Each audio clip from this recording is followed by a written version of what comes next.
I guess that's not going to work. Hey, everybody. Thank you for joining us. Happy New Year. We're so excited you guys are here. Sorry about the late entry, but we're here. So, welcome to the History of Fresh Produce, the podcast where we dive into the juicy, crunchy, and downright bizarre stories of fruits and veggies you thought you never knew.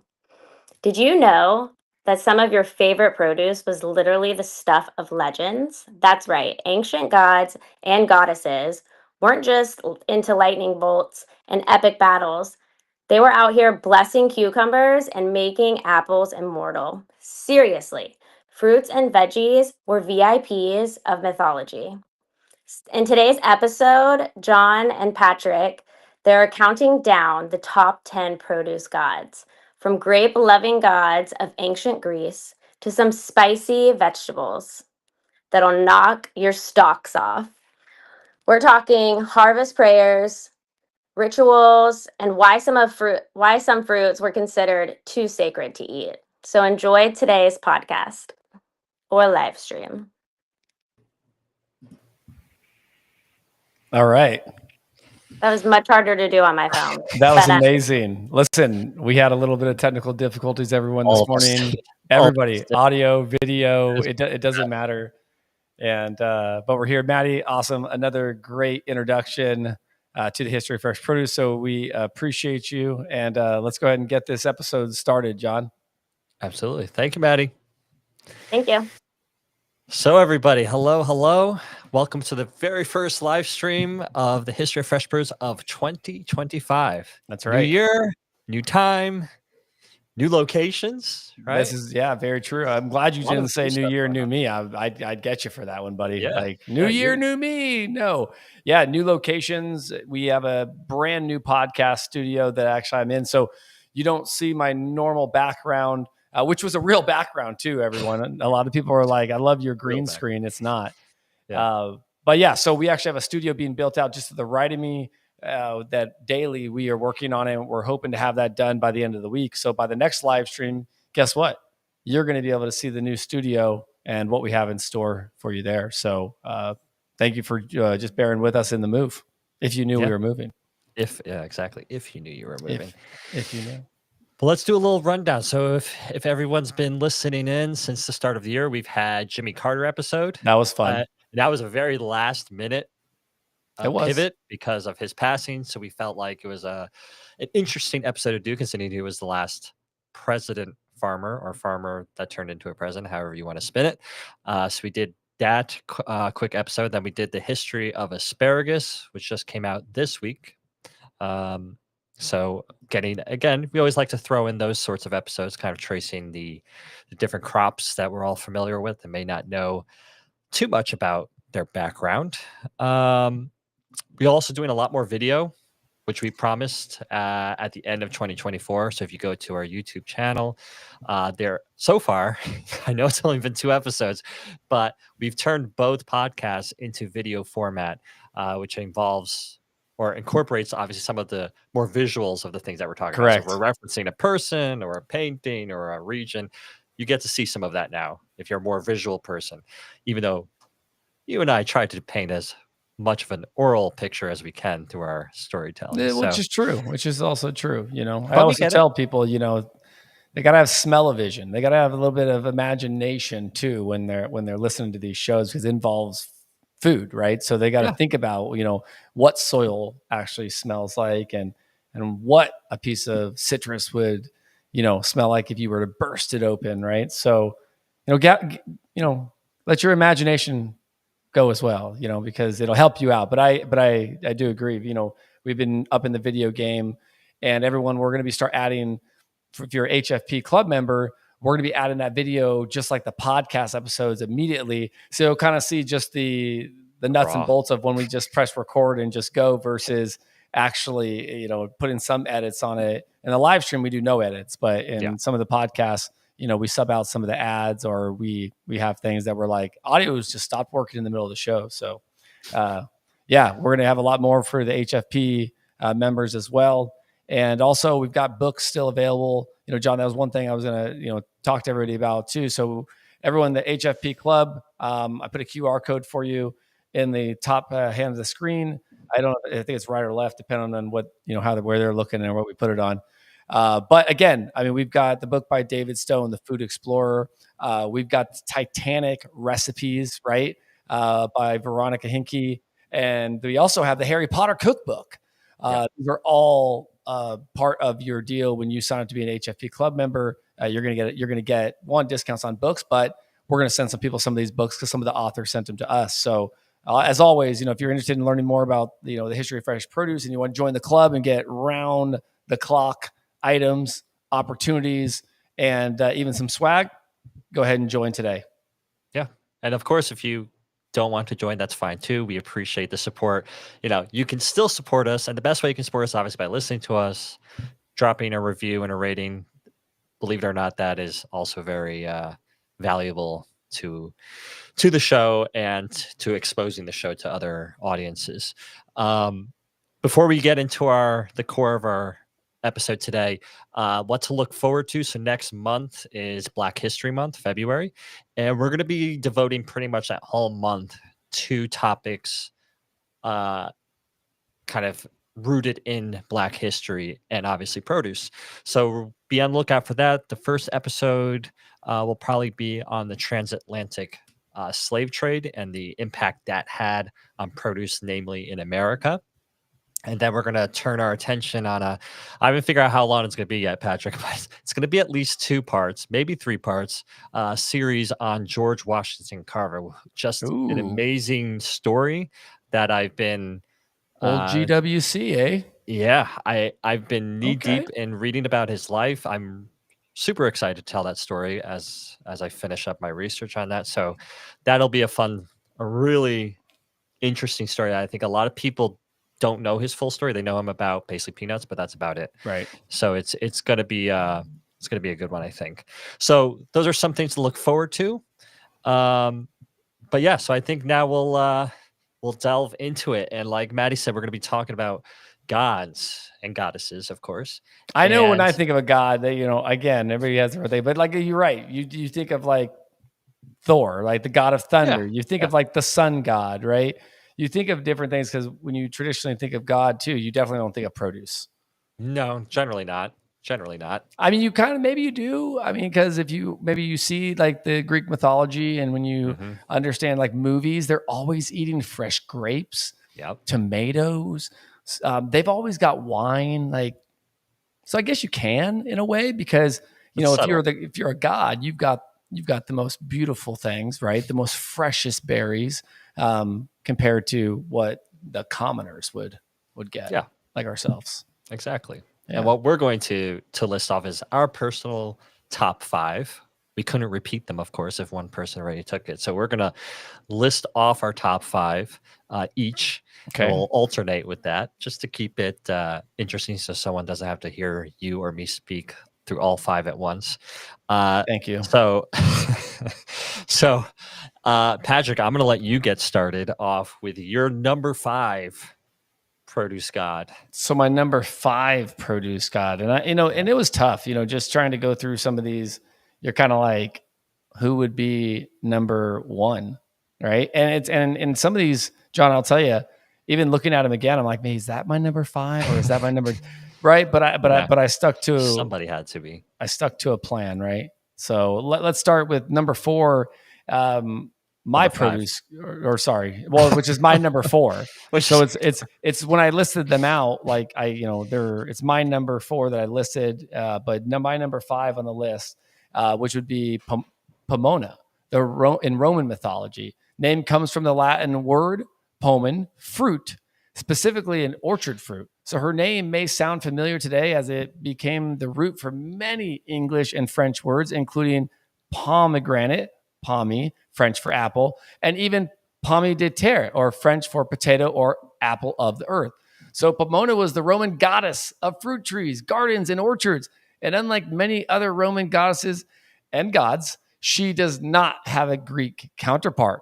Though she is commonly associated with Demeter, she watches over and protects fruit trees and cares for their cultivation. She was not actually associated with the harvest of fruit itself, John, but with the flourishing of the fruit trees. So in Roman mythology, Pomona was a handmaiden or wood nymph, so who devoted her existence to tending to fruit trees. So in artistic depictions, she is generally shown with a platter of fruit or a cornucopia. As a goddess of fruit trees, gardens, and even orchards, Pomona's most significant attribute was the pruning knife. In artistic depictions, we often see her carrying this knife along with a platter of fruit or that cornucopia that we spoke of.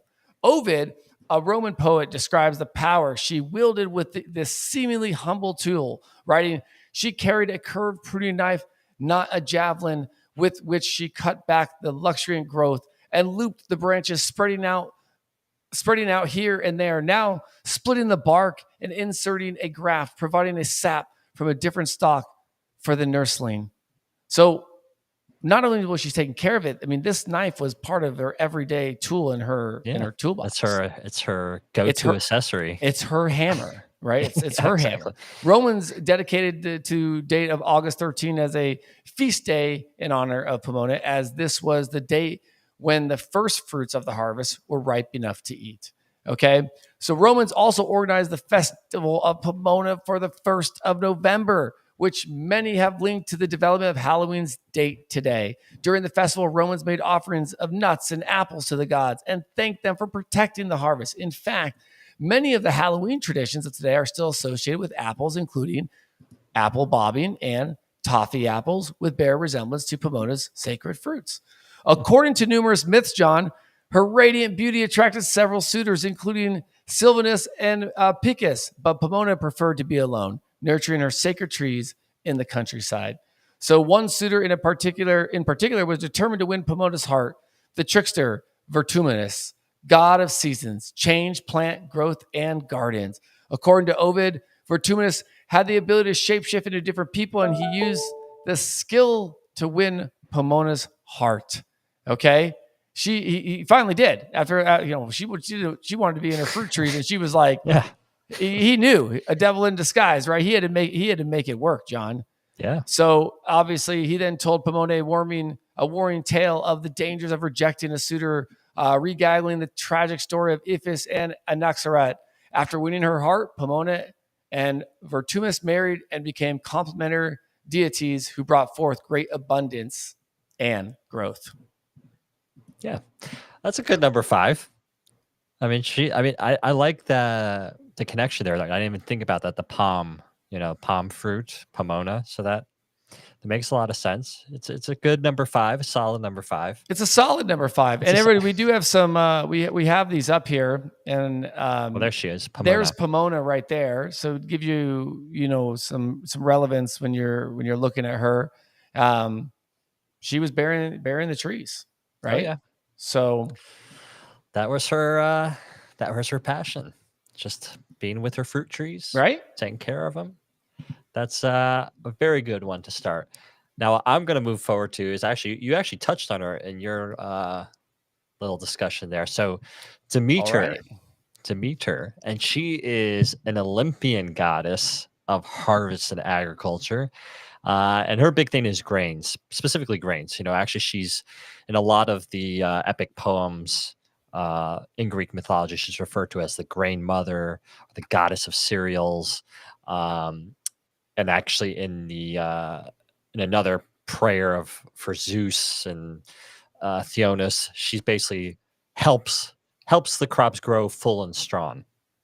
And so, according to Athenian rhetorician Isocrates. So Demeter's greatest gift to humankind was basically giving men a civilized way of life through agriculture. And obviously, again, grains being a very key crop to early civilization. And actually, she has a few different emblems and symbols that are associated with her. And one of that is the poppy. And for those that don't know, the poppy is a bright red flower that grows among barley. And of all the agricultural deities, she alone actually had a spot in Mount Olympus where she watched over the crops and ensured basically all the harvest was going to plan, that there was plentiful harvest coming through. And it was actually, again, her that would bring down the grains from the heavens and then teaching these farmers how to grow the wheat and the barley to sustain civilization and the populations. And but who exactly is Demeter? Because all these gods, especially in Greek mythology, have a family tree, an ancestry, if you will. So Demeter is actually the second child of the Titans Rhea and Cronus. And so that means she is sister to Hestia, Hera, Hades, Poseidon, and Zeus. And like her other siblings except Zeus, she was swallowed by her father as an infant and then rescued by Zeus. That's, if you know anything about Greek mythology, Zeus is the one that basically saves all his siblings from his father. Why his father swallowed, that's a whole other story. We're not going to get into all the Greek mythology today. So through her brother Zeus, though, she became the mother of Persephone. I know there's also infidelity and things going on. Zeus likes to sleep around with a lot of people. I think he makes another appearance through one of our other top gods here. But he's sleeping with mortals. He's sleeping with immortals. He swings every which way. So anyway, he has this daughter Persephone, who's a fertility goddess, and this is an important piece of the story because the most notable hymn or legend associated with Demeter tells a story of Persephone's abduction by Hades and Demeter's search for her. So when Hades, and again, for those who might not know, he's the king of the underworld, he wishes to make Persephone his wife. And so he abducts her from a field while she's picking her flowers and immersed in nature. And Zeus kind of gives him a pass on this. He says, "Yeah, sure, whatever. You can take my daughter as your wife, whatever." He doesn't seem to really care. Demeter obviously notices that Persephone's gone, and she's heartbroken. She's searching everywhere, day in, day out, to find her daughter. Obviously, not having any luck until she was eventually informed that Hades had taken her to the underworld. And so in response, Demeter basically ends up neglecting her duties as goddess of agriculture. And this plunges the earth into this deadly famine. Nothing's growing. Mortals are dying left and right. And Zeus is kind of in a pickle here because people, he relies on mortals to be worshiping him. And, again, he sleeps around. He likes to sleep with mortals as well. So he has a bit of a conundrum here. So he basically approaches Hades and says, "Hades, you know what? You really gotta bring Persephone back to her mother. This this is having a bit of a situation here on the mortal world." And this is a very rare vulnerability for Zeus, right? Zeus is the all-powerful god. So for him to be in this position of nothing that he can do, it's pretty says a lot about this agricultural goddess, Demeter. So Hades somewhat gives in. So because Persephone had actually been tricked by Hades to eat food from the underworld, which ended up actually being, depends on the myth. Again, a lot of these have different versions depending on the century it was written or who's telling the story. In this particular one, she eats 6 pomegranate seeds from the underworld. And because she did that, she could not stay with Demeter forever, but had to divide the year between her mother and her husband, Hades. And that legend goes on to explain the seasonal cycle.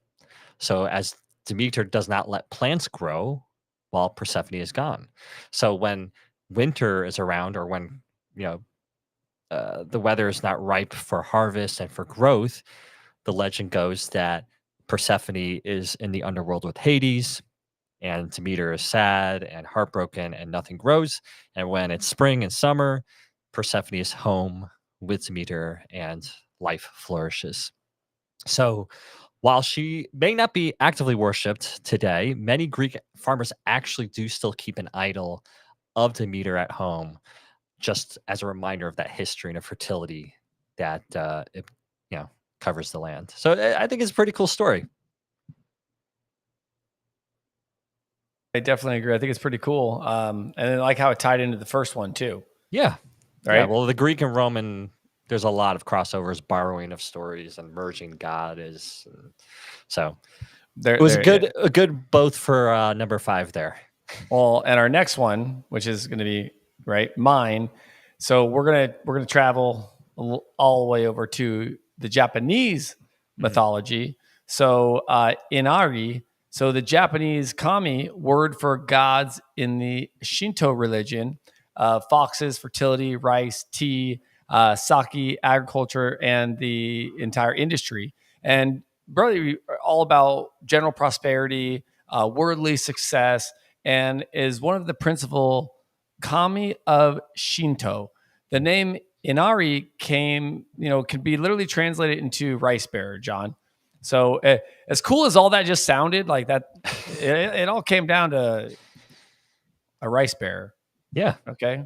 But I think that, it also goes with the culture too, John, of, what the Japanese mythology is. Now, Inari appears to have been worshipped since the founding of a shrine in Inari Mountain in 711 CE.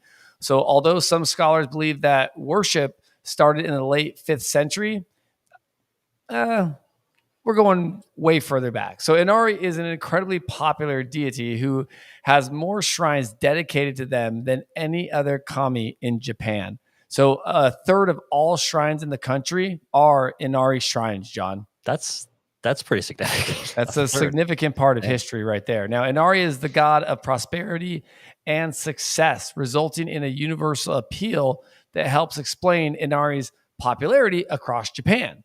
So this prosperity applies in equal parts of ag and to industry, given the importance of Inari to craftsmen and smiths during the Edo period. That was 1600 to 1868. For during this period now, smiths became an important part of Japanese industry and the culture of the samurai. The most common association with Inari is their relationship to agriculture and especially to rice. In this context, people view Inari as a female goddess whose blessings bring prosperity to the year's harvest.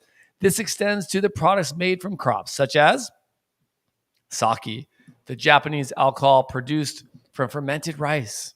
Okay?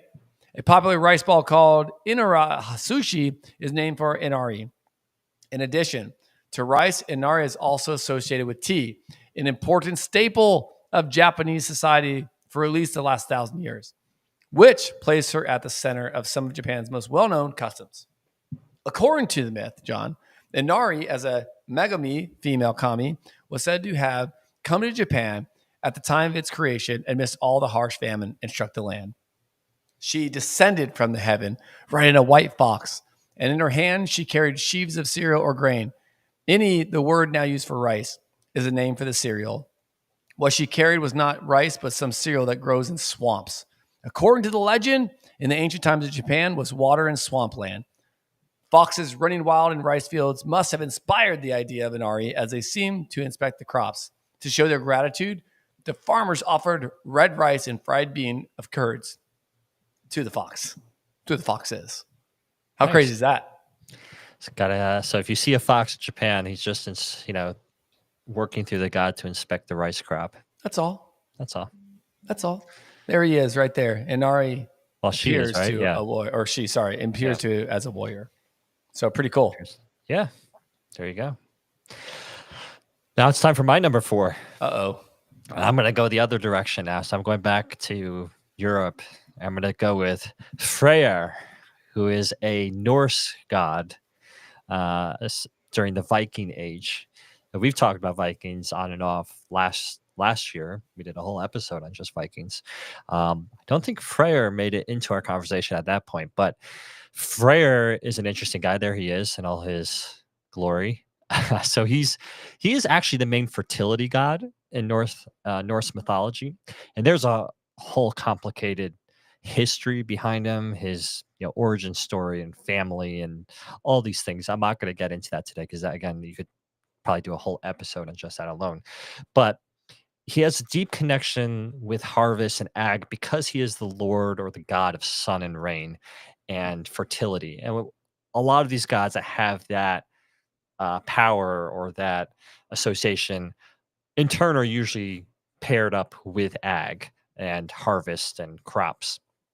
And so he was a predominant figure during the Viking Age and Scandinavian society as a whole, because obviously, agriculture, of course, was a big piece of survival. It was a large part of Viking movement, which we talked about in our episode last year, had to do with farming. They relied on farming a lot. So this god was well prominent in their lives. And speaking of fertility, so he again people don't necessarily think first of agriculture when they think of Freyr. They think of fertility as being that's probably his key association. And basically if you see him in artworks or in statues and things like this, he has a very, very large phallus.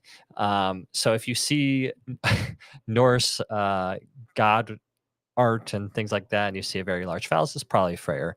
But again, fertility is associated with wealth of growth and life, and so that comes to be associated, of course, with agriculture.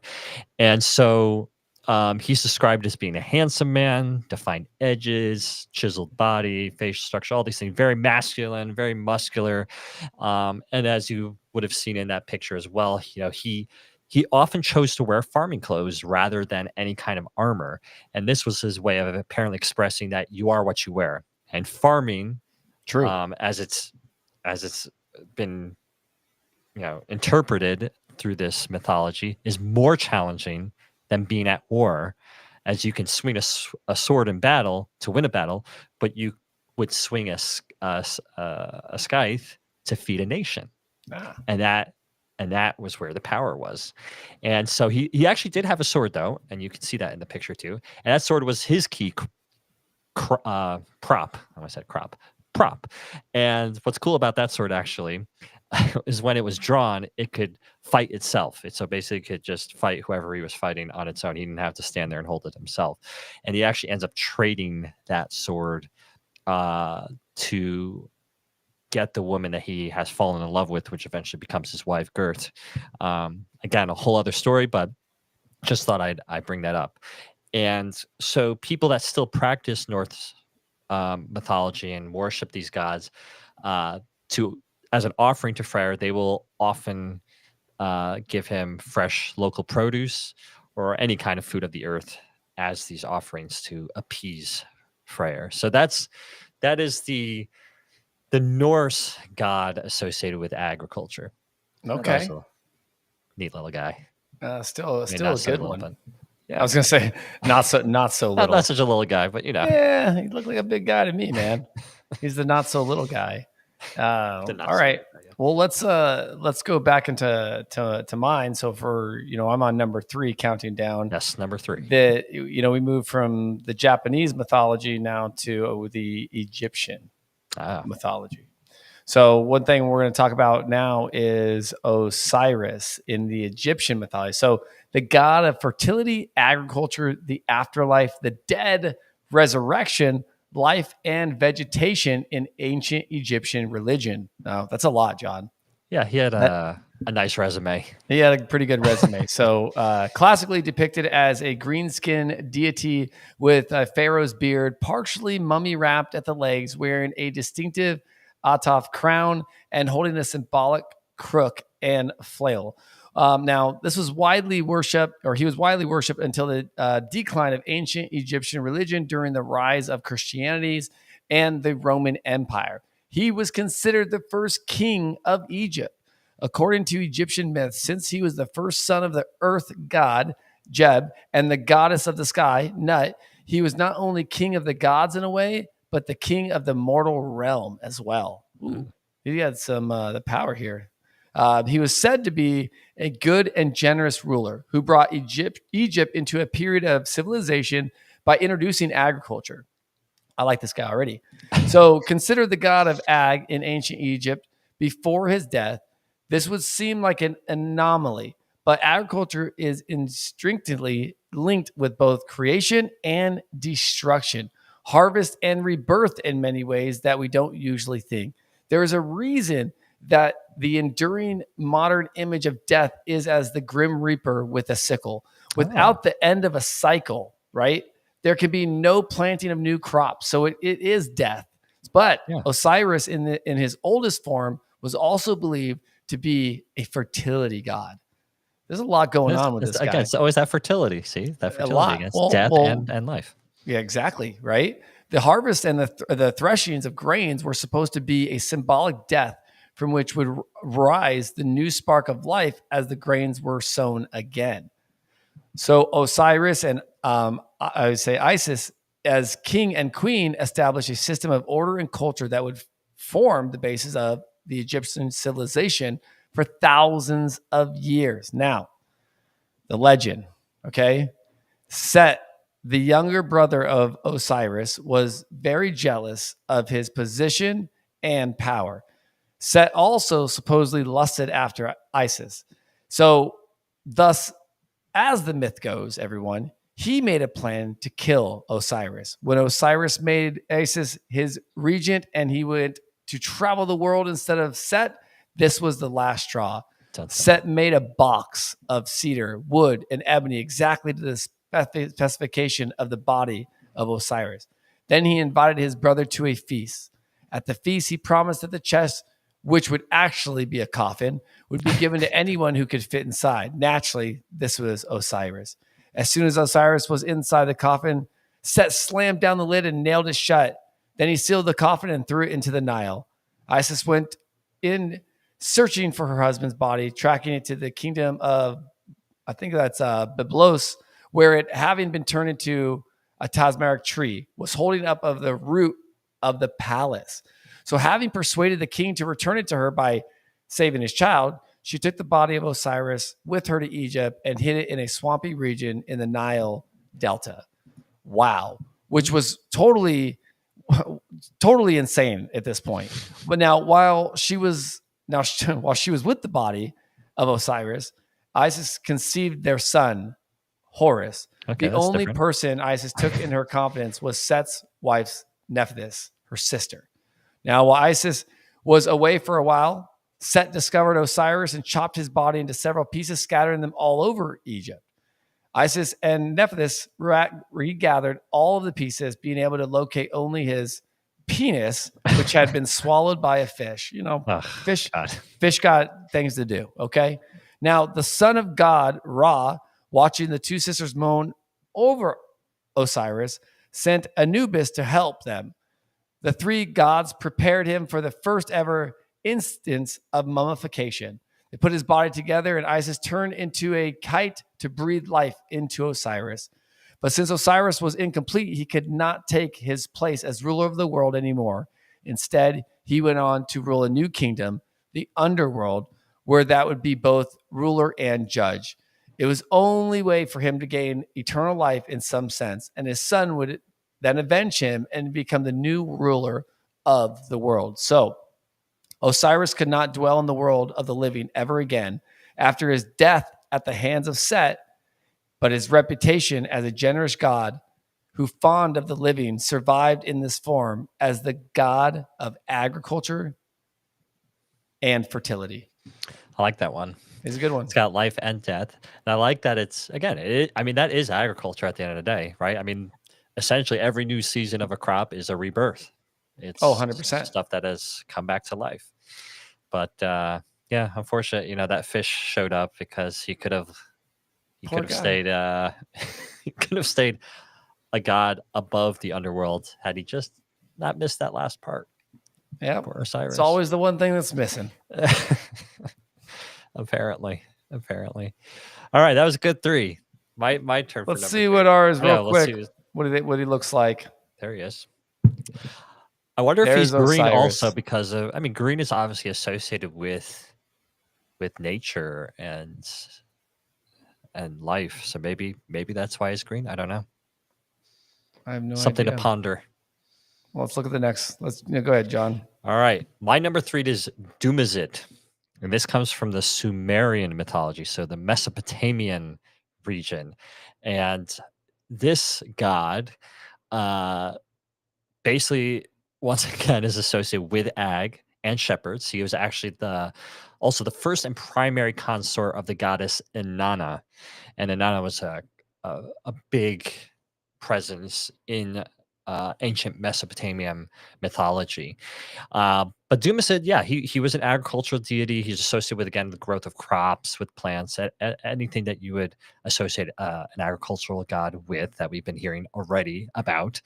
And what's interesting about Dumuzid, so in the Sumerian king list, he's actually listed as an antediluvian king, which is basically before this massive flood. So kind of like what you've heard in the stories of the Bible and the Torah about, the Noah's Ark and that sort of thing. So there was a version of that in Sumerian mythology as well, this great flood. So anyway, before that great flood, he was a king, apparently of the city Bad Tabira, but also an early king of the city Uruk, which is a very ancient city, what is now Iraq today. Anyway, Inanna plays a key role in this story, and it really connects to Dumuzid as it relates to her descent, this myth of her descent into the underworld. And she goes down there. There's different versions of why she goes down there. I'm not going to go. There's all these myths have such deep stories that I'm just trying to get the surface of it to tell you all of those listening why this relates to Ag. But anyway, so she goes into the underworld to do what she has to do, but she's unable to escape the underworld. She's bound essentially to remain there until another spirit takes her place. And she's having a tough time trying to figure out who she's going to trade her space with. Who's she going to pick to go and take her place in the underworld? She's looking at her friends, she's looking for her servants, but they're all still mourning for her. And so she doesn't have the heart to bring them down. Then she finally turns her attention to Dumuzid. And Dumuzid, when she sees him, is sitting on her throne. He's dressed in his finest clothes. He's in the company of numerous slave girls, just having the time of his life. And as one can imagine, Inanna is furious. Her consort seems to be having no care in the world for her, not being there, gone for however long that she's been. So she interprets this as basically Dumuzid having failed to properly mourn her death, and basically allows the demons from the underworld to drag him down to the underworld as her replacement. And Dumuzid is completely shocked and very upset at what is happening. And he's saying, "But I was mourning. This is my way of mourning you," which people can determine that the way they want to. So he ends up getting pulled into the underworld. Inanna ascends back out of the underworld, and some time passes, and Inanna later regrets this decision and actually decrees that Dumuzid will actually spend half of the year in the underworld and the other half of the year with her. But again, there's a catch, right? Because he can't just leave without trading his spot with somebody else. There has to be somebody down there. So his sister, so Dumuzid's sister, Gestiana, who had actually been already previously taken by the demons, stays in the underworld in his place. And this, very similar to Demeter, which was my number 5, and Persephone, this becomes illustrative of the cycle and the seasons. So, but slightly different. So in the ancient Eastern peoples associate Dumuzid with springtime, when the land was fertile and abundant. So he's present, he's with Inanna, he's not in the underworld. But during the summer months, when the land was very dry, barren, that is when it was thought that Dumuzid had died, basically gone back to the underworld. And so during the month of Dumuzid, which fell in the middle of summer in this area, people all across Sumer would mourn his death for a month. And that was, that's kind of an unusual way to offer your offering. That was, usually it's like you offer food or sacrificial animal or whatever it is, but the way you presented your offering to Dumazid was you cried, you mourned. And so that's what people in Sumer did. And Dumazid was actually also identified with another god who is a local god worshipped in the city of Lagash. And basically Dumazid would then be associated with this date palm.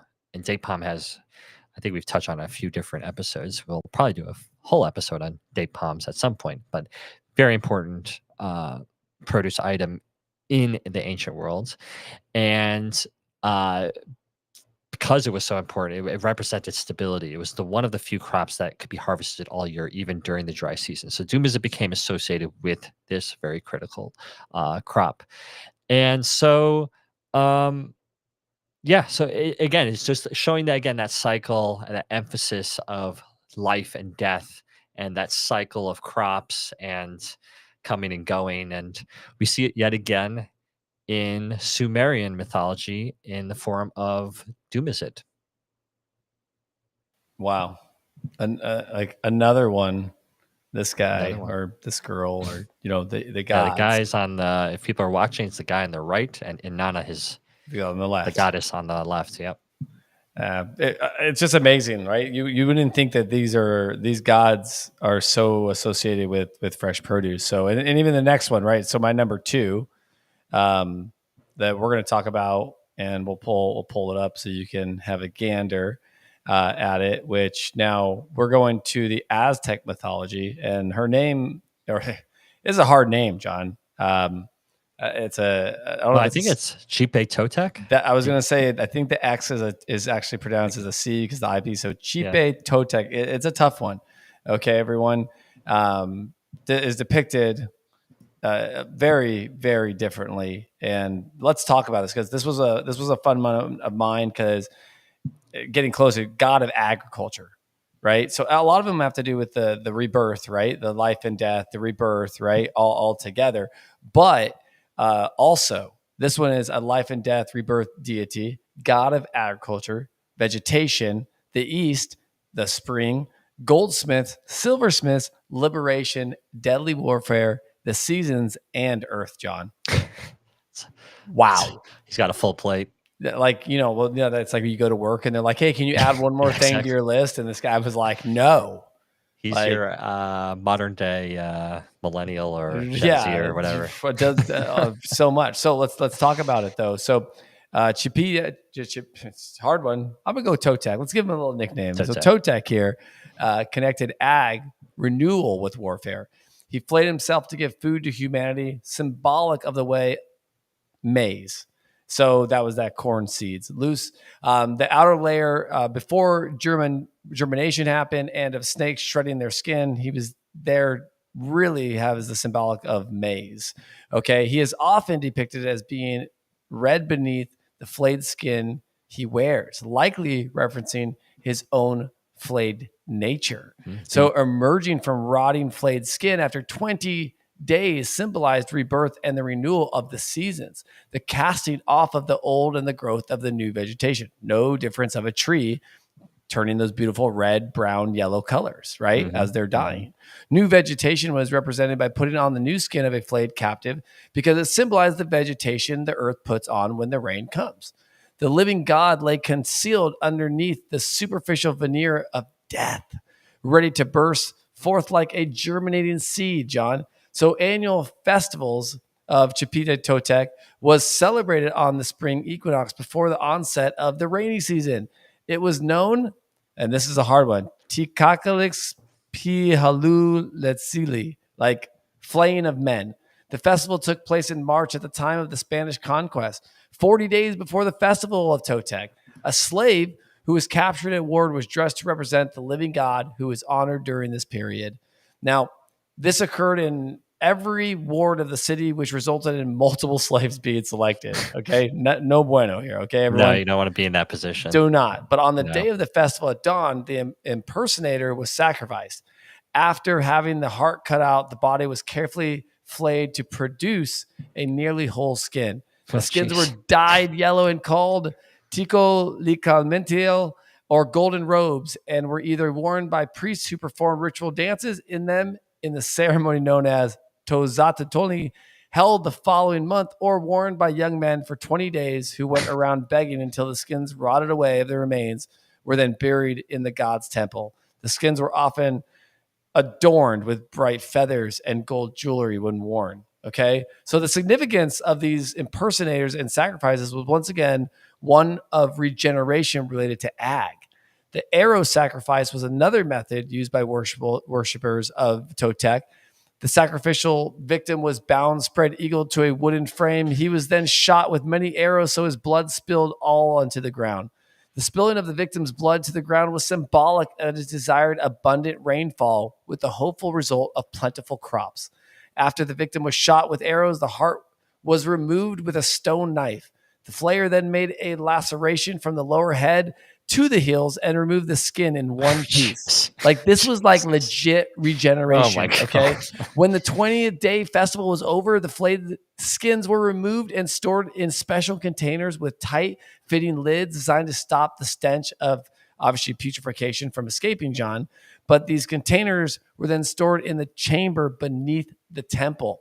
So everyone, this was a very, very crazy situation with this god. But this god, if you reference everything he is, it's the life and death rebirth, and using the vegetation and using the ag, right? It was all in part of the seasons and the change of earth. No difference than our bodies deteriorate over time, right? They were just wearing skin back in the day, thinking that was working. They were just wearing flayed skins. I'm just That's like, all. not Oh my something God. I would do, but definitely shows the symbolic nature of the god, right? Hopefully nobody was eating when they were listening to that. No, I was thinking about whether you did that last part.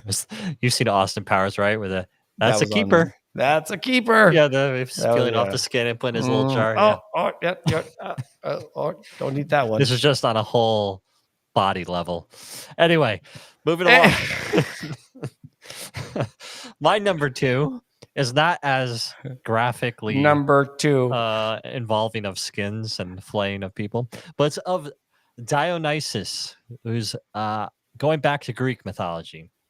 And actually he has an overlay with Romans. So Romans also there's a crossover here. So Dionysus, I think a lot of people would have heard of him, maybe not like a household name, but you would have seen him, kind of heard about him. So he's the god of winemaking. He's the god of orchards, fruit, vegetation, there's fertility again, festivity. Now here it gets weird. Insanity, ritual madness, religious ecstasy, and theater. So again, another hodgepodge of responsibilities and associations, but there's a reason for that. So in addition to being known as Dionysus in Greek mythology, he's also known as Bacchus, Dionysus in Roman, I'm flipping those around somehow. I think it's actually Bacchus in Roman, Dionysus in Greeks.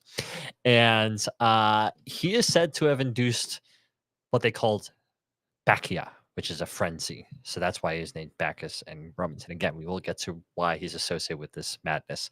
So as we've heard on several of our other episodes, if you've been a listener of the History of Fresh Bros, wine has always played a pretty important religious focus in many different sects of religion and cultures. And so was the case of the cult of Dionysus. And the festival of Dionysus included the performance of sacred dramas, enacting myths. Initially, the driving force really behind the development of theater in Western culture. So you can thank Dionysus for movies and things like that at the end of the day. But who was Dionysus? What was his relation to the gods and all these things? So Dionysus was the son of Zeus and Semele. This is, again, according to one version. There's multiple versions, but this is the one I chose to go with.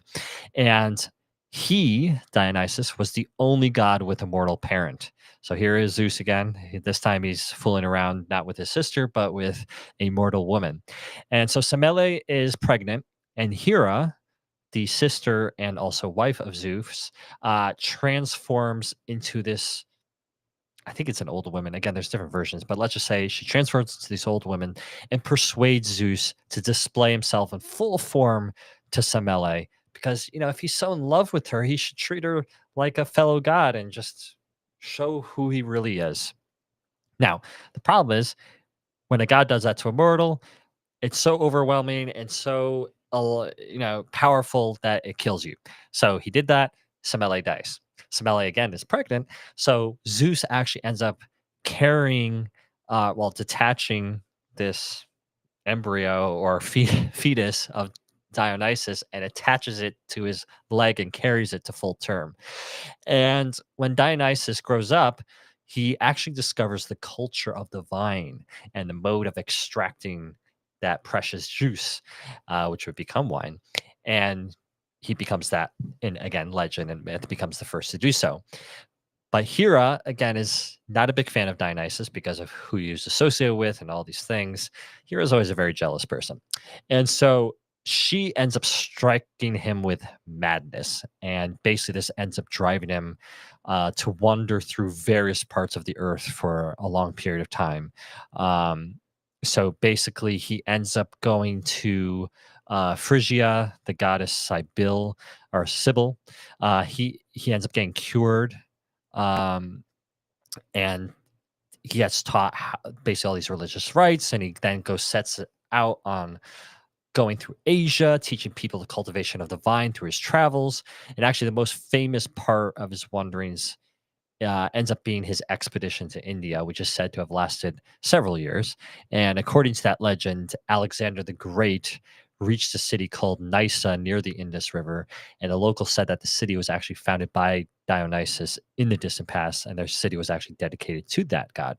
And so his travels through these regions, Asia and the Middle East, became something somewhat of a military conquest, or associated a form of military conquest, according to different people reporting in that era, basically conquering what they known as the whole world, with the exception of Britain and Ethiopia. So he was seen to have spread that vine, the grapevine, through these regions, and eventually returns in triumph to Greece.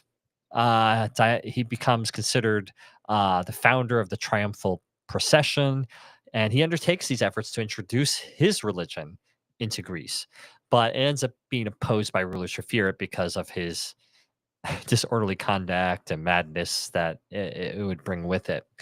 And when you look at Dionysus, he's usually carrying a thyrus or a thyrsus. I think that's how you say it, thyrsus, which is basically this. It's basically like this scepter. It would basically be wound with ivy, dripping with honey, and it's basically this beneficent wand and also a weapon to destroy those who basically end up opposing his followers, his cult, and the freedom that he represents in his role. And so, for those that would partake in his cult and the mysteries associated with everything tied to Dionysus, they're believed to have become possessed and empowered by the god himself. So again, with those Bacchus celebrations in the Roman world, these parties would be just completely wild. People drunk, people playing different roles, again tying into that theater element. So that is my number two. I just thought he was a very fun god. One obviously associated with spreading the grapevine through the region that we know it originated in. So that's Dionysus, I like it. I think party god.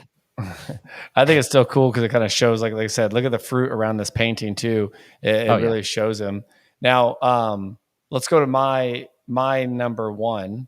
Okay, which this one was a cool one for me, and really just based on reading about. Ready? Like I said, reading about her. If you ever seen the movie Moana, I mean, it looks like, it does look like their god. And, this one was cool for me because Pachamama, okay, the Andean mythology. But what I loved about it is she is an earth mother type goddess, and then also fertility goddess who presides over planting and harvesting. So that really got me, right, John? Because I thought that was pretty cool. And then if you would look at, her or what she embodies, I mean, you got to think it's planting, harvesting, the mountains, and even like causes of earthquakes. So her shrines are hollow rocks or the boles of legendary trees, and our artists envision her as an adult female bearing harvests of potatoes or coca leaves. After the Spanish colonization of the Americas, they converted the native populations of the region to Roman Catholicism. Due to religious integration, the figure of the Virgin Mary was associated with that of the Pachamama for many of the indigenous people. Now, in the 21st century, many indigenous people in South America base environmental concerns in these ancient beliefs, saying that the problem arises when people take too much from nature because they are taking too much from Pachamama. Pachamama has a special worship day called Martes de Chala's Tuesday. People bury food, throw candies, and burn incense to thank Pachamama for their harvest. And in some cases, these celebrants assist in traditional priests known as Yerderis or in Yamara. This is in performing ancient rituals or rites to bring good luck or the good will of the goddess, such as sacrificing guinea pigs or burying llama fetuses. Also, this is rare today, okay? Very rare today, okay? But what I did find out is in Peru and in some of those countries, guinea pigs are actually a delicacy, John. They actually eat guinea pigs. Oh, did right? not know that. A little fun fact, everybody, if you guys want to really, figure out, where I learned that from, 90 Day Fiance, actually. Watched that show and I figured, found that out, John. So pretty interesting. So, but rituals to honor Pachamama take place all year long, okay? And especially abundant in August, right before the sowing of the new harvest, right? August also is the coldest month, which in winter in the Andes, people get sick as well, too, right? So celebrating beforehand. August is therefore regarded as a tricky month during the time of mischief. Indians believe that they must be on very good terms with nature to keep themselves and their crops and livestock healthy and protected. In order to do this, families perform cleansing rituals by burning plants, woods, and other items in order to scare all evil spirits away. Now, who are these people also thought to be more abundant during this time when they would do this? So if they felt they scared off the spirits and they were in the good graces of Pachamama, then they would have good luck, right? People also drink mate, a South American hot beverage, which is thought to give good luck as well. On the night before August 1st, families prepare to honor Pachamama by cooking all night. The host of the gathering then makes a hole in the ground, and if the soil comes out nicely, that means it's going to be a good year, John, right? And then if not, the year won't be bountiful. So before any of the guests are allowed to eat, the host must first give a plate to food to Pachamama, and food then was left aside to pour over the ground, and prayer to Pachamama is recited. So very cool, huh? Yeah, I did not know about Pachamama. That's a new one to me. But they're everywhere. That's good. Pretty cool. All right, what's your number one? I want to know now. My number one. So my number one comes from the Hindu mythology. And I really like this story. So this god is Duis, and she's basically the Hindu goddess of rice and fertility, but still actually widely worshipped through the islands of Java, Bali, these different islands in Indonesia. And basically, trying to think where to start with her because she is such rice is her big thing. And if you know a lot about Asian culture, rice is obviously a very important food. It's a staple food for many people in that region. So this goddess plays a critical part of their lives for those that observe still this religion and this mythology around this specific god. And the story about her connection to rice, I think, this is what kind of made it number one for me. I just enjoyed the story so much. So the story goes that once upon a time in heaven, Batara Guru, who's basically this ancient Javanese Hinduism god, the highest god, commanded all the gods and goddesses to contribute their power to build a new palace. He was basically bored and said, I want something bigger and better. And his order was that if anybody disobeyed this commandment, that he would consider them lazy and not loyal to him, and so they would lose their head. And so when this commandment was heard, one of the gods, Anta Boga, or I'll call him Anta for short, uh, one of the oldest gods, became extremely anxious. And he became extremely anxious because he is basically a serpent god. He doesn't have arms or legs. So he's not really sure how he's going to get to work on building building the palace. It's going to be very difficult to hold a hammer or move stones or whatever else around if you don't got appendages to work with.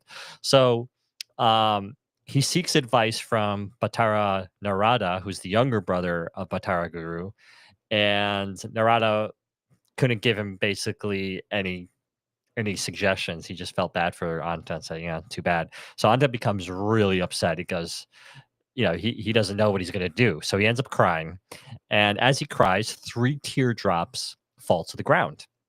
And miraculously, these teardrops, once they hit the ground, transform into these 3 beautiful, glimmering eggs that essentially look like jewels or pearls. And the Batara Narada, so the younger brother of the high god, says, you should offer these jewels to my brother. That might just appease him, and he'll forgive you for not working on building that palace. So he heeds this suggestion. So he takes the 3 eggs. Again, he has no arms or anything, so he shoves the 3 eggs in his mouth, and he travels to Batara Guru's palace. And on the way, he's approached by an eagle, or in some versions, a bird. And this eagle is asking him a question. And again, Anta has his mouth full of eggs, so he doesn't want to break it, so he's just trying to like muffle it. He can't answer, and the eagle or bird perceives this as him unwilling to respond to his question, to give him an answer, and he thought this was just Anta being extremely rude, extremely arrogant, and becomes very angry, and so he begins to attack Anta, and as a result, 1 egg falls to the earth and just shatters.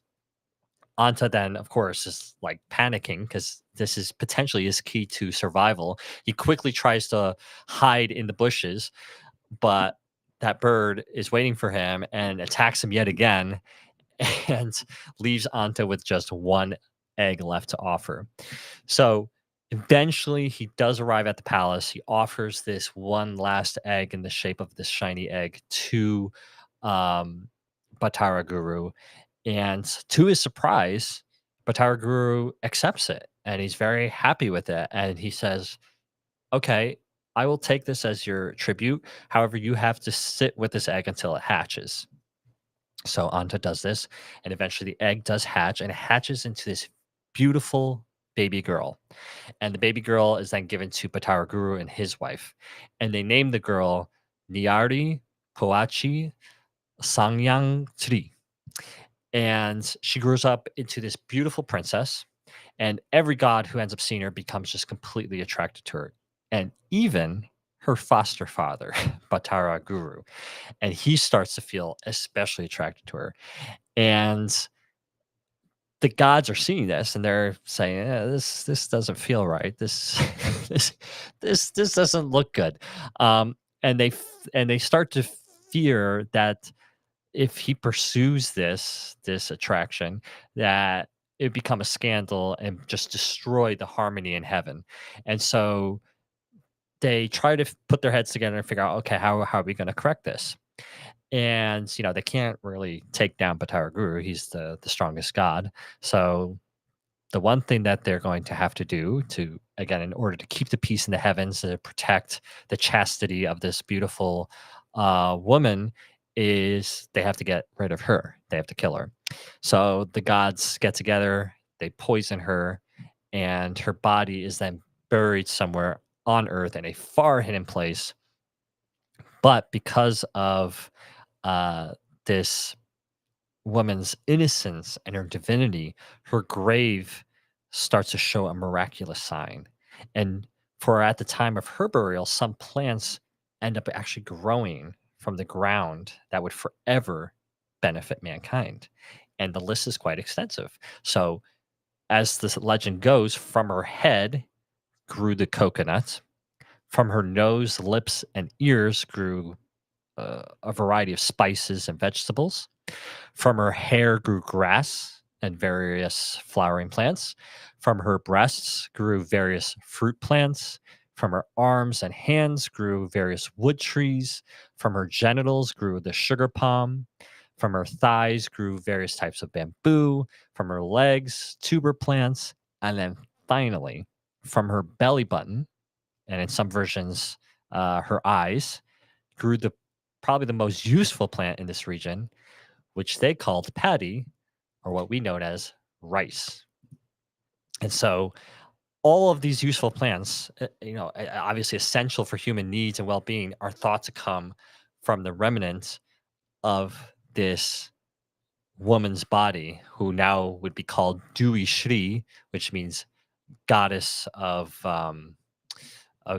goddess of prosperity or fertility or wealth, beauty, good fortune, and of course, goddess of rice being, rice being such an important crop, and so you'll see, and you can see in the image here. So she's usually associated with holding white, well, basically wearing green or white, gold, and yellow cloths, holding a rice plant full of rice grains, and people that still observe this mythological goddess, if they see a snake in their house or around their property, they won't actually run away or try to hurt it.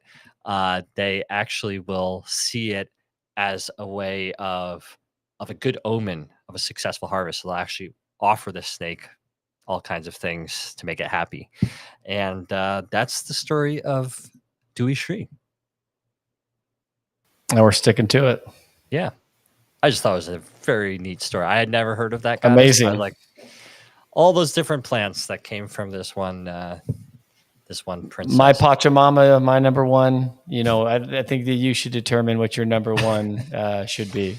So if there's other gods we didn't touch there's so many gods, but we want to know. Send us in your notes, the comments. Let us know who your favorite god is, as always. Absolutely. So that is it from us today. Went a little over an hour, but we appreciate everybody that tuned in. As always, feel free to message us any questions, support, likes, dislikes, comments, whatever you want. Again, if you scan the QR code, that will take you to the History of Fresh Produce Club page, where you could pick your involvement in the history of fresh produce. So scan that QR code and join the club today for all types of fun, book discounts, offers, episodes, and more. So I appreciate it, and I love doing the live streams, John. Yeah, first one down of the year. And keep an eye out again. February, we have a whole slate of exciting new episodes coming, all centered on Black history. So we're excited for that. Hope you'll tune in for those episodes. And until then, it's goodbye for me, John Papp. And goodbye for me, Patrick Kelly.